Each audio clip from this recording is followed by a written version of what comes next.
एक नारी की जिंदगी में जब कोई विषम परिस्थिति आ जाती है और उसकी आंख के आंसू जब सूखते नहीं हैं, जिसकी बहुत गति बिगड़ी किसी नारी की जिंदगी जब इस तरह से जी रही होती है, शिव पुराण कहती है केवल एक चावल का दाना, एक अक्षत, एक बेलपत्र और एक पुष्प की, लाल पुष्प की पंखड़ी, जो सोमवार की अष्टमी के दिन मां मालिनी के नाम से, मां गौरा के नाम से, आदिशक्ति के नाम से, तीन नामों का स्मरण कर कर मालिनी, मां गौरा, आदिशक्ति का स्मरण कर कर जो अशोक सुंदरी वाली जगह पर समर्पित कर देती है नारी, उसकी जिंदगी से दुख समाप्त हो जाता है और वो खुशी की ओर अग्रण्य हो जाता है। मां मालिनी कोई साधारण नहीं है, गजमुखी है ये, जिसके मस्तक, जिसका शीश गज का है, साधारण नहीं है ये। मत्स्य पुराण कह रही है, विष्णु धर्मोत्तर पुराण कह रही है और नव दुर्गा उपनिषद कह रहा है, ये मालिनी मां कोई साधारण नहीं। उसका नाम का स्मरण हमारे, एक नारी बहुत कष्ट की अगर जिंदगी जी रही है तो उसको एक बार अपने जीवन में उपाय करना चाहिए, उसको जीवन में एक बार मां गजमुखी मालिनी का स्मरण करना चाहिए, उसकी भक्ति कम नहीं होगी, दुख समाप्त। वो गजमुखी मालिनी एक लाल चंदन में भिड़ा हुआ अक्षत, एक बेल पत्र, एक फूल, लाल फूल की एक पंखड़ी हो, फूल भी नहीं हो तो पंखड़ी भी, मां मालिनी गजमुखी को जब दिया जाए तो वो सुख प्राप्त करती है। सुख, शंकर भगवान के जितने संतान उतना गजमुखी मालिनी ने अपने को गोदी में खिलाया। अशोक सुंदरी को, गणेश को, कार्तिक षडानंद को, जया, विषहरा, शामलीवारी, दौतली देव, ये सब कन्याओं को, बेटों को मां मालिनी अपनी गोदी में खिलाती, दुख समाप्त कर देती। जब कोई चढ़ाता है ना अशोक सुंदरी वाली जगह पर ये वस्तु, तो मां मालिनी उसको गोदी में खिलाती, उसको दुख नहीं आने देती। मां मां होती है। अब तुझे संभाल लेना, अब तुझे देख लेना, अब मैं क्या बोलूं, मैं क्या देखूंगा। खाली न जाता कोई दर से तुम्हारे, मैं भी खड़ा हूँ फसारे। ब्रह्मा जी को विश्वास नहीं हुआ कि नारायण भगवान के पिता शिव हो सकते हैं, यह भरोसा नहीं, यह विश्वास नहीं। हमको भी भरोसा नहीं होता, हमको भी विश्वास नहीं होता है क्या शिव जी पे चढ़ा हुआ जल रोग से मुक्ति दे सकता है? क्या शंकर भगवान पे चढ़ी हुई बेलपत्र खाने से शुगर, बीपी बराबर रह सकता है? आप में से कई लोग बैठे होंगे जो बहुत दिन से शुगर के लिए बेलपत्र खा रहे होंगे और आपकी भी शुगर लेवल में बाबल चला रहा होगा, दवाई की जरूरत नहीं पड़ रही होगी। ये उसके ऊपर है, भरोसे के साथ खाइए।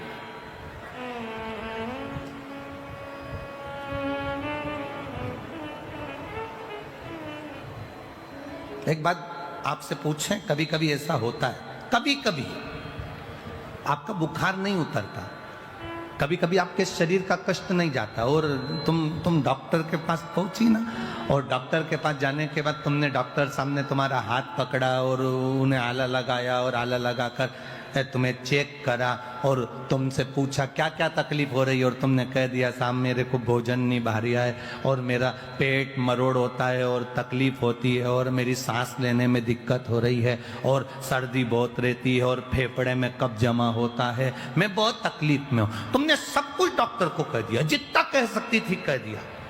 अब क्या हुआ? डॉक्टर ने गोली दी और गोली तुम कब जाकर खाओगे? घर जाकर। पर ईमानदारी से बोलना, गोली तुम घर पर जाकर खाओगे, गोली खाने के बाद वो असर करेगी, पर तुम डॉक्टर के पास जब पहुंची, जब कैसी हो रही थी, एकदम लुस्त, एकदम ऐसी हो रही थी जैसे मर जा रही। एकदम पड़ी है। और डॉक्टर के यहाँ पहुंची, पहुंचने के बाद उसने देखा, तुमने उसको सब बता दिया, उसने गोली लिख दी। उसके बाद में तुम जब डॉक्टर के यहाँ से वापस जाती हो, गाड़ी में बैठ कर गई, तब तक तुम्हें इतनी अच्छे लगने लगता है कि मैं थोड़ी थोड़ी ठीक हो गई।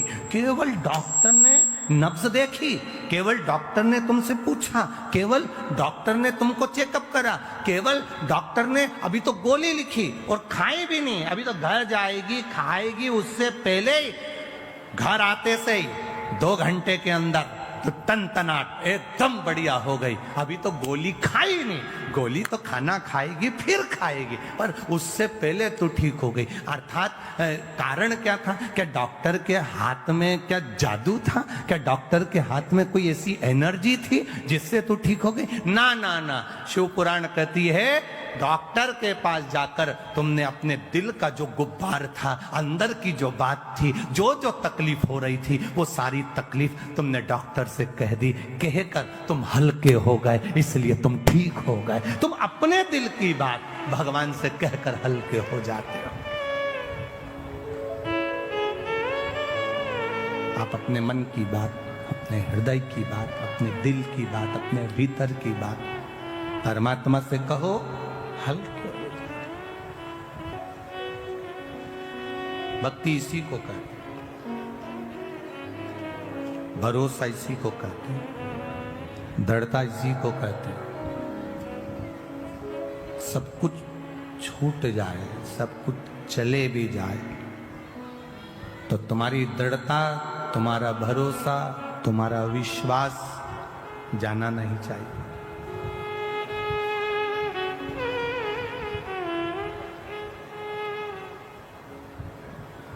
किससे जाकर कहें?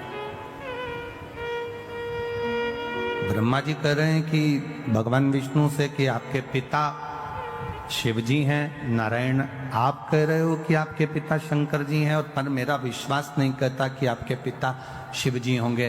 तो भगवान नारायण ने पूछा कि ब्रह्मा जी तुम कैसे कह सकते हो कि मेरे पिता शंकर जी नहीं है?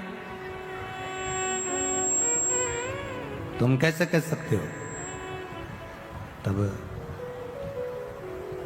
तुम बोल कैसे सकते हो कि मेरे पिता शिव नहीं है? कहा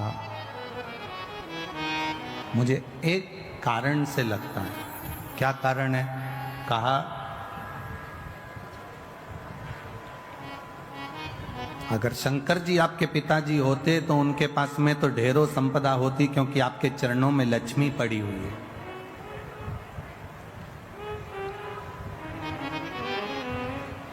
आपके चरणों में लक्ष्मी है, आप वैकुंठ का निवास करते हो, आपके पास में ढेरों संपदा है, आपके पास में ढेरों सुख है, लक्ष्मी है, अष्ट लक्ष्मी आपके पास में विराजमान है, ढेरों संपदाएं आपके पास में विराजमान है, ढेरों संपत्ति आपके पास में विराजमान है। और आपके पिताजी भगवान देवादिदेव महादेव को देखो तो कैलाश पर रह रहे हैं, शमशान में रह रहे हैं। उनके पास में क्या है?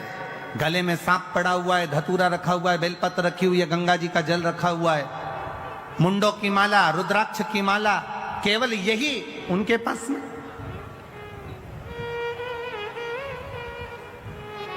आपके अगर पिता शिव हैं तो शंकर भगवान को भी तो धनपति दिखना था, करोड़पति दिखना था, संपदावान दिखना था, वैभववान दिखना था। फिर वो कमजोर क्यों दिख रहे हैं? फिर उनके पास में ये कुछ संपदाएं, ये सत्ता, ये वैभव, ये सारा सुख उनको तो नहीं दिख रहा।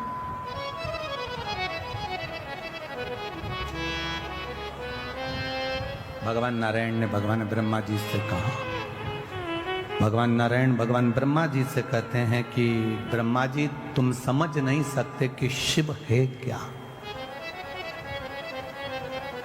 शिव क्या है समझ नहीं सकते।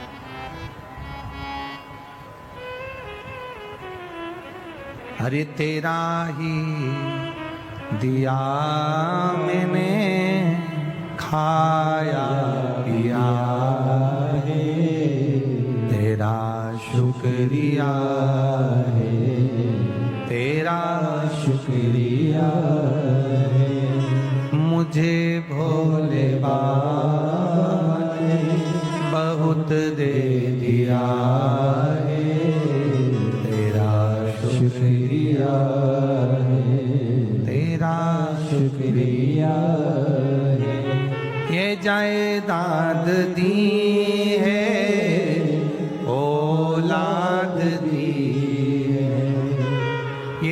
जायदाद दी है, औलाद दी है, मुसीबत में हर वक्त इमदाद दी है, मुसीबत में हर वक्त इमदाद दी है।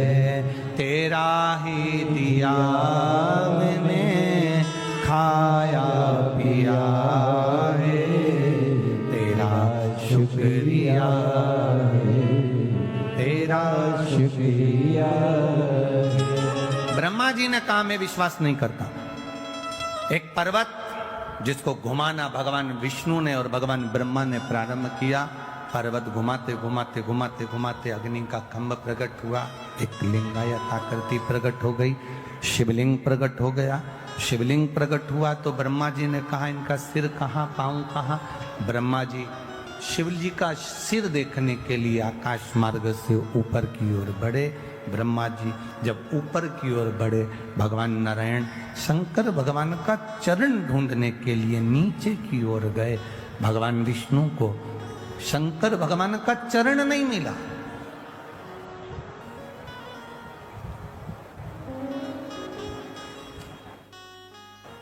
ढूंढ रहे हैं। भगवान विष्णु वापिस आ गए। ब्रह्मा जी से कह दूंगा चरण नहीं मिला, वापिस। और कितनी विद्वत्ता है मेरे नारायण में, कितनी विद्वत्ता भरी है मेरे भगवान विष्णु में। वो शंकर जी के चरणों को ढूंढने के लिए गए। और ब्रह्मा जी की विद्वत्ता देखिए, वो शीश ढूंढने के लिए गए। सार